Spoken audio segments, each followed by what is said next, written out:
ایک سوال اور ایک صاحب نے کیا ہے، اس کے اوپر بھی ذرا اپنا نقطہ نظر بیان کرتے ہیں. وہ کہتے ہیں کہ ہم جس سوسائٹی میں رہ رہے ہیں نا، تو اس میں تو آپ اپنی پولیٹیکل پارٹیز کی طرف دیکھ لیجئے، جو ویلفیئر کا کام کر رہے ہیں ان کی طرف دیکھ لیجئے، وہ پرسنالٹی اورینٹڈ ہیں. جبکہ آپ نے پہلے پروگرام میں یہ بات کی تھی کہ یہ ہم جو کام کریں گے یہ لیڈر لیس ہوگا. تو یہ کیسے آپ اس کو فٹ کرتے ہیں؟ یہ بغیر کسی لیڈرشپ کے، بغیر کسی سینٹرل آفس کے، بغیر کسی سینٹرل آرگنائزیشن کے، بغیر کسی ہیڈ آفس کے، یہ کیسے وی ول موو فارورڈ؟ دیکھیے، ہم ایک سینٹرل ڈیٹا بینک تو بنا سکتے ہیں، اس میں مجھے اس میں کوئی پرابلم نہیں ہے، لیکن یہ کوئی ضروری نہیں ہے کہ ہم سے متعلق لوگ جو ہیں وہ لازماً یا جو اس خدمت کا جذبہ رکھتے ہیں کہ ہم کو کوئی کام کرنا ہے، سوسائٹی کی خدمت کرنی ہے، تو وہ لازماً اس ڈیٹا بینک سے متعلق ہوں. they can stay absolutely clear of that data bank. وہ ہمیں کوئی ڈیٹا اپنا نہ دیں، وہ ہمارے ساتھ کانٹیکٹ نہ رکھیں. وہ اگر ایک پیغام سے اتفاق رکھتے ہیں تو وہ اپنا کام کریں، اور یہ ہمارا مقصد ہے.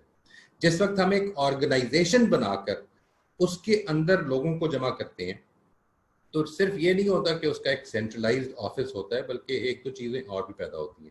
اس کا ایک سینٹرلائزڈ کنٹرول بھی ہوتا ہے، اس کی کچھ سینٹرلائزڈ پلاننگز بھی ہوتی ہیں. اچھا، اور پھر اس کے نتیجے میں جو سینٹر میں بیٹھے ہوئے لوگ ہوتے ہیں، اگر میں اور آپ ہیں اس طرح سے ہم سینٹر میں بیٹھے ہیں، تو ہمارے دو ذہن ہی ہیں پھر جو کام کرتے ہیں. میں یہ چاہتا ہوں کہ اس وقت جتنے اذہان ہم سے متعلق ہوں، جتنے مائنڈز ہمارے ساتھ ریلیٹ ہوں، ہر مائنڈ جو ہے وہ اپنی اپنی سوچ کے ساتھ انٹر ہو، وہ اپنے اپنے پیشن کے ساتھ انٹر ہو، وہ جو کام کرنا چاہتا ہے اس کا پیغام لے کر آئے. اور پھر ہم یہ دیکھتے ہیں کہ اور ڈیٹا بینک بنانے کا کیا مقصد ہے، یہ بھی واضح کر لیجیے. یعنی ڈیٹا بینک بنانے کا مقصد یہ نہیں کہ ہم کوئی کنٹرول کریں، نہ یہ مقصد ہے کہ ہم کوئی پالیسیز جنریٹ کریں. ڈیٹا بینک بنانے کا مقصد یہ ہے کہ لوگ، اگر ایک آدمی منڈی بہاؤالدین میں رہتا ہے اور ایک آدمی جو ہے وہ بہاول نگر میں رہتا ہے، تو ان دونوں کو ظاہر ہے کہ اتنا ڈسٹنس ہے، ان دونوں کی کوآرڈینیشن کیسے کی جا سکتی ہے. وہ ایک جگہ پر ایک ہمارا فیس بک کا پورٹل بن سکتا ہے کہ جس کے اندر ہم ان کو ایک جگہ میسر کر دیں کہ ذرا وہ آ کے آئیڈیاز ایکسچینج کریں. اور اسی سے ایک متعلقہ چیز یہ ہے موئی صاحب کہ یہ جو گروپس ہوتے ہیں، یہ میٹنگز ہوتے ہیں، تو اس میں جو میں آپ کی بات سے سمجھا ہوں، اس میں کوئی ایجنڈا بھی نہیں ہوگا. مطلب وہ لوگ میٹنگ کے اندر ہی طے کریں گے یا وائس ورسا ہوگا؟